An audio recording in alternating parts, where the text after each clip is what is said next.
ചേർത്ത് പറയുന്നു, ലാ തജഅലൂ ബുയൂതകും മഖാബിറ, നിങ്ങളുടെ വീടുകളെ നിങ്ങൾ മക്ബറകളാക്കി മാറ്റരുത് കേട്ടോ. എന്നിട്ട് പറയാണ്, ഇന്ന ശൈത്വാന, തീർച്ചയായിട്ടും പിശാചുണ്ടല്ലോ, യൻഫിറു മിനൽ ബൈത്തി, ഒരു വീട്ടിൽ നിന്ന് പേടിച്ചോടും. ഒരു വീട്ടിൽ പിശാചിന് സ്ഥാനമില്ല. പിശാച് ചില വീടുകളിൽ നിന്ന് പേടിച്ചോടും. ഏത് വീടുകളിൽ നിന്നാണ്? അല്ലദീ തുഖറഉ ഫീഹി സൂറത്തുൽ ബഖറ, സൂറത്തുൽ ബഖറ പാരായണം ചെയ്യുന്ന വീടുകളിൽ പിശാച് പിന്നെ അവിടെ ഉണ്ടാവുകയില്ല. പ്രിയപ്പെട്ടവരെ, ഖുർആനിന്റെ പാരായണം എവിടെ എന്ന് ഇരുന്ന് ആലോചിക്കുക. റമദാനിൽ ഖത്തമ് തീർച്ച ആളുകളാണ്. ചിലപ്പോൾ ഉമ്മാരൊക്കെ വീട്ടിൽ നിന്ന് ഓതുന്നുണ്ടാവും.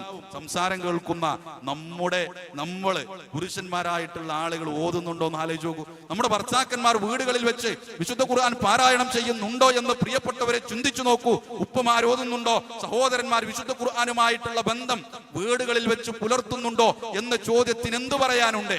പ്രവാചകൻ സല്ലല്ലാഹു അലൈഹി വസല്ലം പറഞ്ഞു, അത് വീടുകളിൽ ഉണ്ടാവണമെന്നാണ്. എങ്കിൽ ആ വീടുകളിൽ നമുക്ക് കൃത്യമായ പവിത്രമായ കുടുംബമായി സമാധാനമുള്ള വീടുകളായി മാറാൻ കഴിയും.